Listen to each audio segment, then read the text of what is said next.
Esse é o Aula Aberta, o podcast que ilumina os cantos mais escuros da nossa educação, para construir escolas mais seguras e acolhedoras para todos. No episódio de hoje, vamos tratar de um tema urgente e que exige coragem de todos nós. Do silêncio à ação, desconstruindo o assédio sexual no ambiente escolar.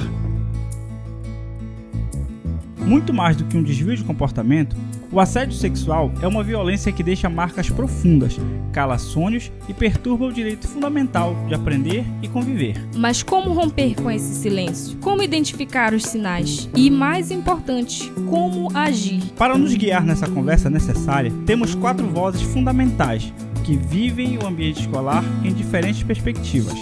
João Paulo, assistente social, que traz a visão sobre as estruturas de proteção e a rede de apoio. Rubilene Pena, psicóloga, para nos ajudar a entender o impacto emocional e os traumas.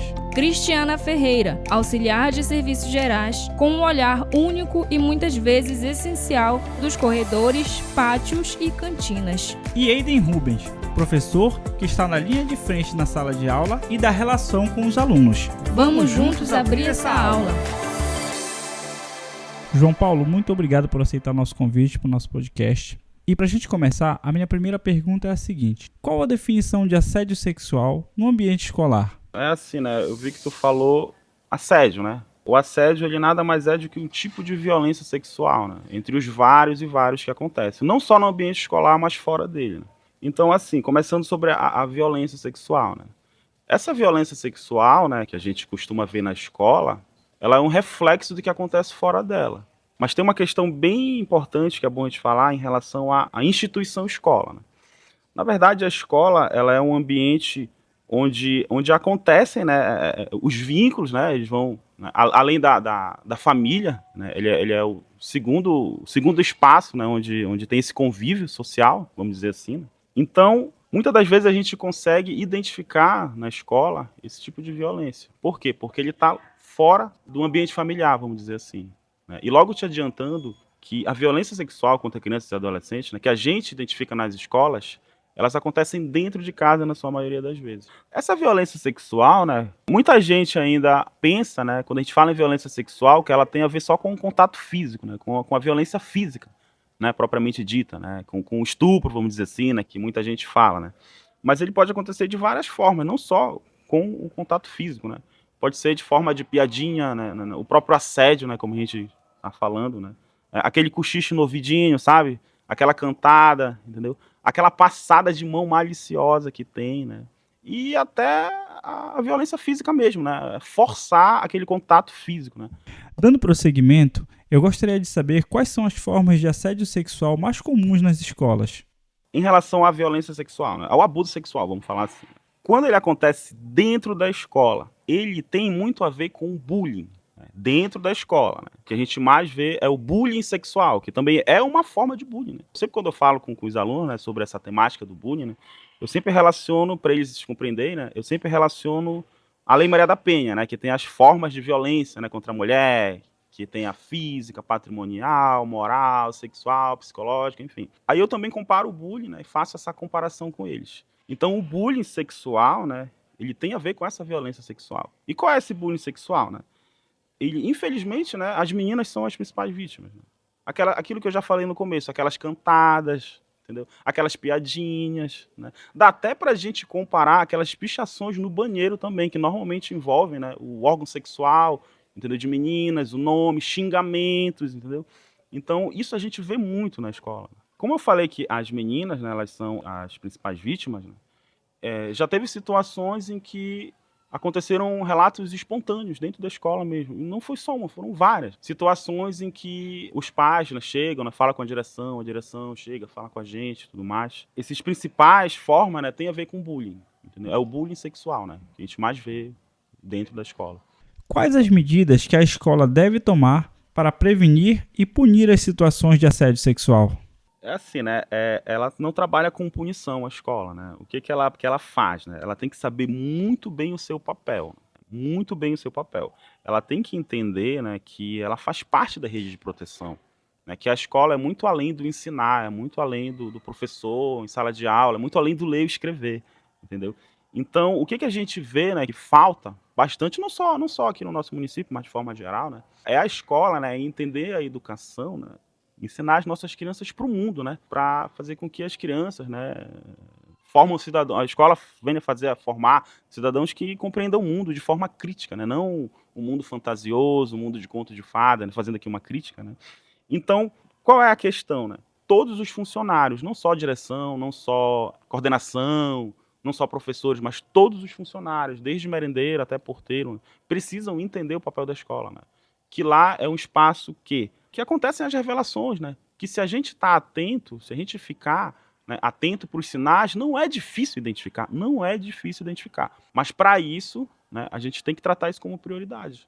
A gente tem que entender que é uma violência que acontece em todo lugar e que, infelizmente, na nossa região acontece muito. Qual atitude você, quanto assistente social, adota diante dessa situação? O serviço social na educação, ele basicamente, né, além de várias funções, né, ele busca garantir, efetivar, né, esse direito, né? O direito, no caso, seria o direito à educação, né? Os assistentes sociais estão em várias políticas públicas, na educação, na cultura, na saúde, na assistência, no sócio-jurídico, enfim. E a educação, a escola, né, é mais um espaço onde o assistente social está inserido. É basicamente analisar de forma crítica, né, a situação, entendeu? Sem julgamento, né, sem moralismo, discurso moralista, tá?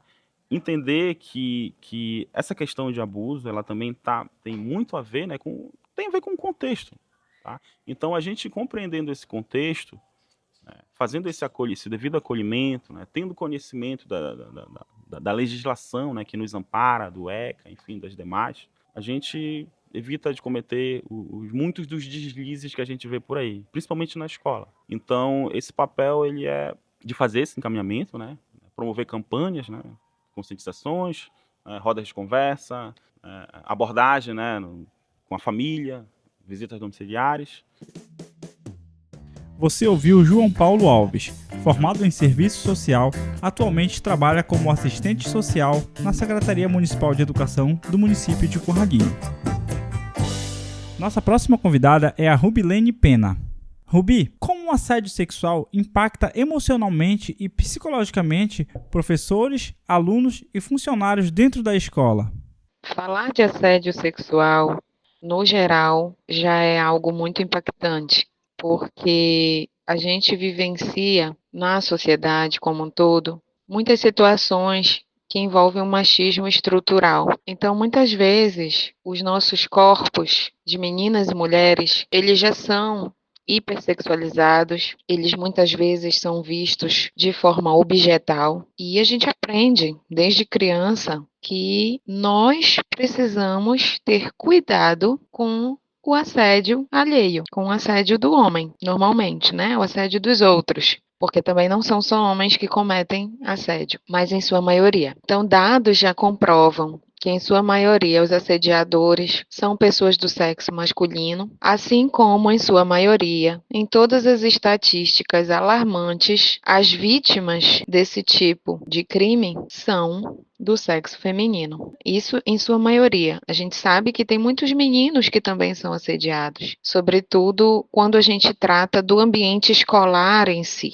Então, assim, o assédio sexual, ele é algo preocupante e alarmante para todos nós. Mas no ambiente escolar, ele se torna algo ainda mais relevante. Porque se a gente pensar no ambiente escolar como um ambiente de proteção, que deveria ser, né? As nossas escolas, elas deveriam proporcionar para essas crianças e adolescentes um ambiente de proteção, um ambiente de desenvolvimento, onde professores devem, sim, em suas condutas, formar cidadãos para participar ativamente da sociedade de uma forma crítica, de uma forma ética. E isso, muitas vezes, a gente não consegue com conteúdos, né? Com métodos, com metodologias. A gente consegue também com as nossas posturas enquanto profissionais. Então, a escola se torna, muitas vezes, para essas crianças, quando cumpre o seu papel, um lugar de proteção, um lugar onde essas crianças e adolescentes se sentem cuidados, se sentem encorajados a relatarem suas vidas, suas experiências, a sua existência. Elas se sentem orientadas para isso, né? Quantas e quantas vezes os estudantes não chegam nas escolas e dialogam, né, tanto com professores quanto com equipe técnica, psicólogo, ou mesmo com os colegas sobre as suas experiências, sobre as suas vivências. Então a escola, ela acaba sendo, sim, a porta de entrada, muitas vezes, para esses relatos de assédio sexual, de abuso sexual, muitas vezes intrafamiliar, inclusive. Só que, quando esse assédio ocorre intramuros, quando esse assédio ocorre de uma forma que você lida com a pessoa que cometeu esse assédio diariamente. Quando essa pessoa é seu colega de trabalho, quando essa pessoa, de repente, você, diretor, né, de uma escola, precisa fazer as notificações necessárias para proteger essa criança, para proteger o adolescente. Isso é algo muito complexo. É uma situação vivenciada no ambiente escolar, mas que é extremamente complexo. Porque o assédio, ele está, às vezes, de forma sutil, né, de uma forma não muito direta. É aquela investida, é aquele olhar malicioso,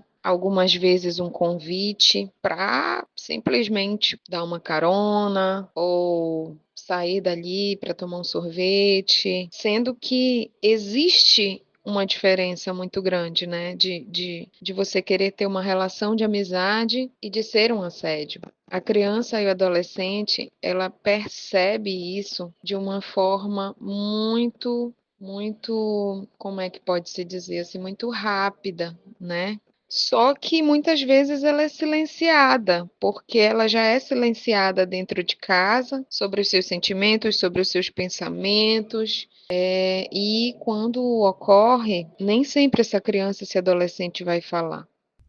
Rubi, quais sinais os colegas e gestores devem ficar atentos para oferecer ajuda a essa vítima? Os sinais de uma vítima de assédio, né, que essa vítima pode apresentar e que nós devemos estar atentos.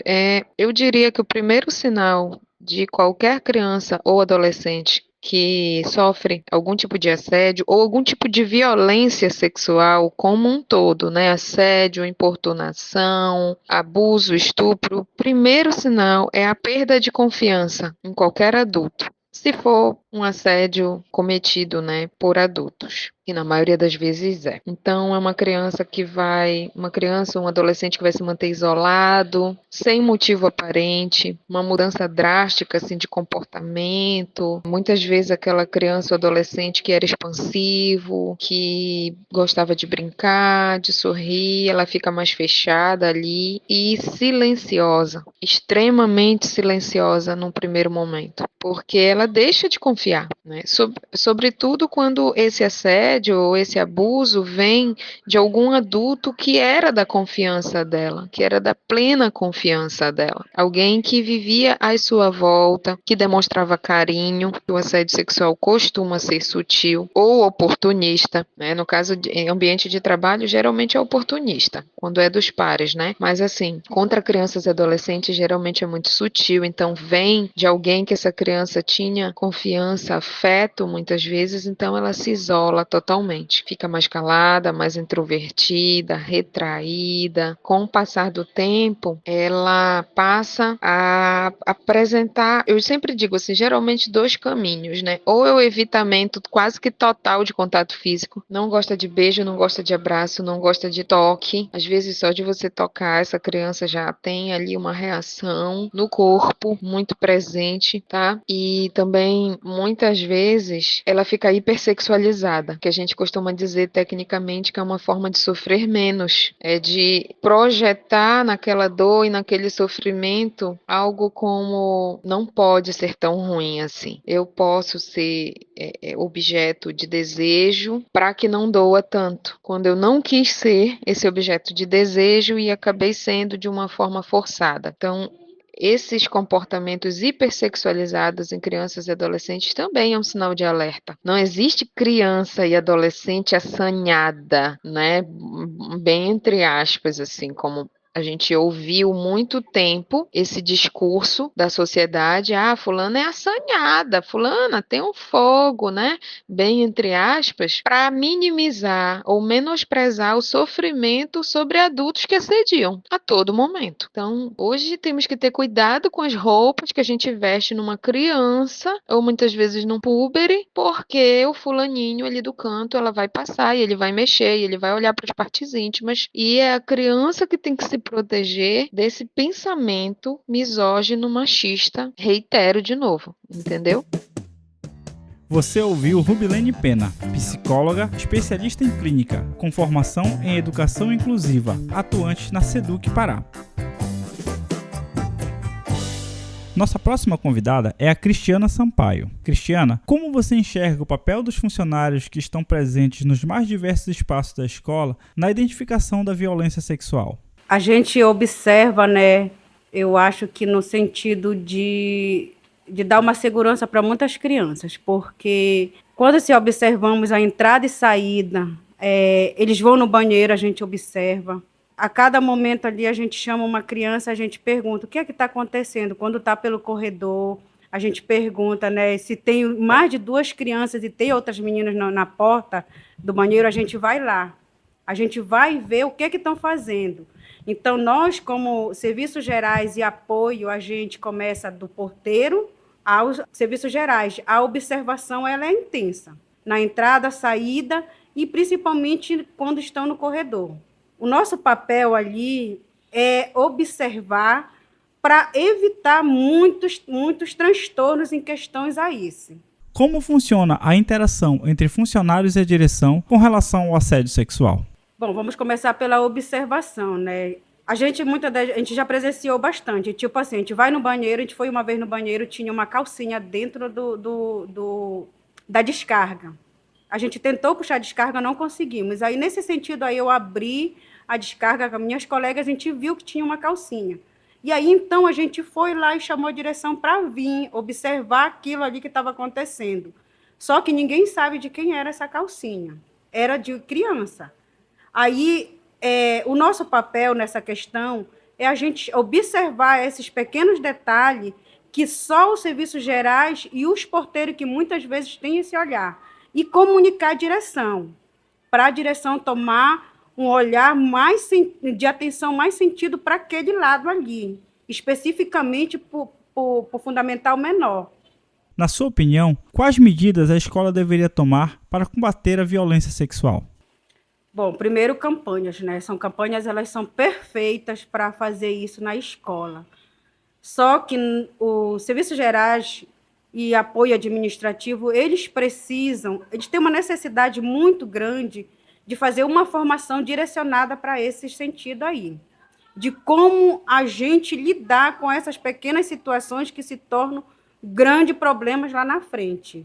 Então, eu acho que formar o apoio e o administrativo, quando eu falo apoio administrativo, é a questão do porteiro, alguns secretários e, inclusive, os serviços gerais, que ele vai todo ao redor da escola. Não só dentro da escola, mas como ele se destaca para dentro do ginásio, que é um local já fora da escola, no lado. Então, ele faz essa vistoria por lá. Ou seja, com uma formação, ficaria melhor esse sistema para ele ter como lidar. Além dessa formação só para nós, para os funcionários, ela deveria ter também para o geral, para a escola, para todos, tanto professor, direção, como os funcionários, no sentido só, um único sentido de ver e proteger as nossas crianças, porque a escola que eu trabalho, ela é grande. A gente tem mais ou menos tem uma faixa de 400 e poucas crianças. Então, para um diretor, uma vice-diretora e 2 pedagogos, 2 orientadores pedagógicos, é muita criança para pouca visão de pessoas. Então, e orientar e colocar funcionários onde venham ficar mais atento a essas situações aí, para não ficar muito escuso ali as crianças também naqueles lugares. Cristiana, você acha que as medidas de combate à violência sexual por parte do poder público têm sido efetivas na escola? Na verdade, até onde eu sei, é que na escola existem campanhas, só no dia mesmo. Tirou isso, é só observação dos funcionários. Mensalmente, ali, como a Josi, ela foi diretora da escola, vice-diretora, ela sempre dizia que a importância de nós levarmos o conhecimento para nossas crianças era muito grande, no sentido de passarmos um vídeo educativo, tanto para educação, tipo os lixos, evitar os canecos no chão, evitar que o coleguinha vá com outros coleguinhas para as outras áreas do colégio. Então, é nesse sentido que eu digo, né? Cristiana, dentro do seu trabalho, você já ouviu algum relato ou algum caso de abuso sexual? Houve aquela situação na escola um tempo, onde as escolas seriam atacadas, né, por pessoas que teriam assassinatos, assim, enfim, e colocaram uns guardas na escola, uns seguranças. E quando foi durante uma semana, a gente vai ver os copos na área de trás e a gente notou que tinha uma pessoa lá, uma segurança, que ela conversava muito com os adolescentes. Tipo assim, ela não fazia o papel dela de fazer a ronda. Ela parava no corredor, lá para trás, e ficava conversando com os adolescentes. E ficou marcando, tipo assim, marcou encontro fora. A gente já foi saber por quê. A gente chamou aquelas alunas, o que é que vocês estavam conversando? E aí a gente foi, participou para a direção, a gente não teve um retorno. Continuou aquilo ali. Quando já estava assim, com uns 3, 4 dias, a gente foi lá e disse assim, olha, do jeito que está, vocês precisam ver. Aí a gente foi, chamou, olha, vai lá, dá uma olhada para tu ver como é que está. Tinha umas 4 adolescentes com esta segurança que estava lá atrás, e eles foram, chamaram, foi que, inclusive, acabou até isso de dentro do colégio. Não houve mais pessoas que fossem fazer segurança dentro da escola. Cristiana, agora para finalizar, eu queria que tu me dissesse como a escola lida com esse problema. Esse ano mesmo a gente observou algumas situações de funcionários que a gente... Era muito estranho para nós, muito estranho. E a gente ficou observando durante, tipo, entrou 1 hora, saiu 6 horas, e as observações continuaram em cima desse funcionário. E sempre a gente diz para o diretor, olha, tem que tomar cuidado, porque, olha, tá assim, estava ali, daquela forma. Então, a gente participa. Quando a gente nota que um funcionário ele está avançando, aquela situação, a gente procura alertar a direção. Aí a direção, o que ela diz para a gente? Tá, a gente vai chamar e tomar providências. Você ouviu Cristiana Ferreira Sampaio, auxiliar de serviços gerais, atuante há 21 anos e agente de direitos humanos da pessoa idosa. Nosso último convidado desse programa é o professor Eider Rubens. Você já presenciou ou soube de alguma situação de assédio envolvendo colegas ou alunos? Como a escola lidou com esse problema? Bem, presenciar, eu não presenciei, mas a gente ficou sabendo, né, de relatos desses ocorridos, né. Assim, como a gente lidar com essa situação é complicada, né, tanto para a gente como para a escola e principalmente para a pessoa que é assediada, no caso o aluno. É uma coisa que indigna a gente como ser humano, como profissional, né, que a gente deveria fazer em outra vertente, né? Deveria combater esse tipo de situação. Mas, infelizmente, em todo órgão tem os bons e os maus profissionais, né? E a gente está sujeito a isso, infelizmente. Como eu falei, é uma situação que indigna, a gente sabe... Às vezes os órgãos ou as pessoas responsáveis, elas não tomam as devidas providências. Pode ser assim, no caso de acobertar, para não sujar o nome da instituição ou da escola. E aí se passa pano nessas situações que às vezes a gente fica até de mãos atadas, né? Que a gente sabe que ocorreu, sabe que acontece e não vai parar de ocorrer. Que assim, hoje em dia já é uma situação, vamos dizer, corriqueira, né? Infelizmente. E assim, desse caso que eu soube, não houve medidas assim rigorosas. Foi até numa escola que ocorreu no interior e o que aconteceu? O profissional ele simplesmente só foi transferido para a cidade e só, a única coisa. Ou seja, esse profissional ele teve um bônus, porque ele trabalhava na zona rural e foi removido para a cidade. Quer dizer, então toda aquela situação que ocorreu foram passados panos quentes, né? E foi isso, né? E, como eu te disse, ele foi beneficiado, entre aspas, porque ele saiu do interior e veio para a cidade. E aqui na cidade, será que acontece, né? Então é uma situação complicada e revoltante, realmente. Eider, quais os maiores desafios que um professor enfrenta ao tentar denunciar ou intervir em casos de assédio dentro da escola? Veja bem, como eu falei, né? As dificuldades ela acontecem assim por meio de não expor, né, a instituição que acontece, o caso não expor o profissional também, né, mas eu acredito que a gente superando essas dificuldades, e até mesmo da família, né, que tem vergonha de denunciar, né, ela tem vergonha de denunciar, tem vergonha de expor a pessoa, a criança que é envolvida, e aí a escola ou a gente até fica de mãos atadas, como eu falei, eu acredito que a escola ela tem que manter um programa, fazer um programa, um aparato para esse tipo de situação. Né? É um encorajamento mesmo, tá? Um encorajamento, fazer trabalhos de prevenção, de orientação, sabe, sexual entre os profissionais, alunos, porque, assim, eu acredito que esse tipo de assédio, eles podem ocorrer assim em vertentes, de duas vertentes. Tanto pode ser horizontal ou vertical. Pode ser entre alunos, pode ser entre alunos e professores, profissionais com profissionais, professores e professores, então funcionários em geral, que poderia ser assim, de baixo para cima, que a gente pode falar, de baixo para cima, como seria de baixo para cima? Aluno e professor, que é uma situação que já está ocorrendo corriqueiramente, assim, está acontecendo bastante, né? Outra seria professor e aluno, tá? Que é uma de cima pela hierarquia, né? Professor, às vezes o aluno, o professor chega lá e se sente assim meio que coagido, né? O professor já vai com segundas intenções, né? Na verdade. Aí são essas situações assim que a gente precisa prevenir, precisa realmente combater, né? E qual o papel do professor no combate à violência sexual? Veja bem, eu acredito que o professor ele tem um papel fundamental, porque o professor ele está no dia a dia com o aluno. Mesmo que essa situação não ocorra dentro do ambiente escolar, ela pode ocorrer na casa. E o professor, como eu falei, ele tem esse contato diariamente, ele pode sentir ali algum tipo de comportamento diferente. E às vezes esse aluno, o que ocorre na casa, ele pode trazer para dentro de sala de aula, porque ele tem um exemplo. Ele pode muito bem tentar fazer isso, né? E o professor, eu acredito que ele pode se encaixar da seguinte forma, da seguinte maneira, né? Ele pode estar prevenindo, pode estar dando orientações, né? Orientações sobre esse tipo de caso, o que fazer, onde procurar ajuda.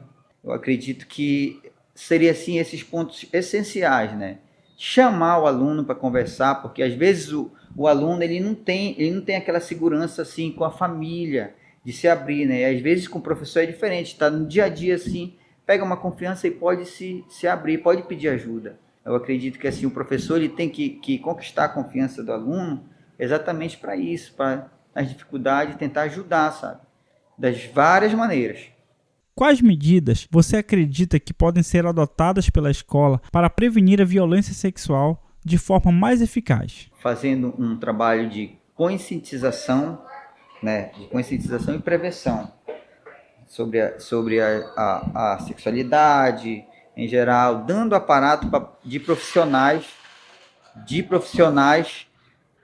para suprir assim esse tipo de caso, tá? Para suprir esse tipo de caso, chamar, conversar, orientar. Eu acredito que a escola ela tem um papel fundamental. Trabalhar os profissionais da área da educação, não só professor, porque isso pode estar sujeito a todo caso, qualquer tipo de funcionário, tá? Mesmo alunos, tá? Capacitar os profissionais. Seria capacitação dos profissionais para esse tipo de orientação. A orientação sexual, que é de suma importância, tá? Porque o aluno, às vezes, ele não tem esse tipo de orientação em casa. Tem aqueles paradigmas, vergonha, tal. E a escola ela pode estar entrando nessa parte assim de estar introduzindo uma orientação sexual, tá? norteando as crianças, né? E então a escola, papel fundamental, capacitar profissionais, orientar alunos e toda a comunidade escolar. Você ouviu Eider Rubens do Carmo, professor formado em Pedagogia, Ciências Naturais, Educação no Campo, Povos Tradicionais e Quilombolas. Esse foi o Aula Aberta. Nosso obrigado aos convidados João Paulo, Rubilene Pena, Cristiana Ferreira e Eider Rubens. Compartilhe esta conversa. Faça a sua parte. Vamos juntos transformar a escola em um território seguro. Esse podcast é produto da disciplina Seminário de Formação, Oficina da História, ministrado pela professora Jocilene Costa Vanzeler. A redação desse podcast é composta por Ailana Maelen, Diná Souza, Jefferson da Silva, Sabrina Pereira, Thalia Alves, apresentado por Cleiton Gomes, Tamires Pantoja.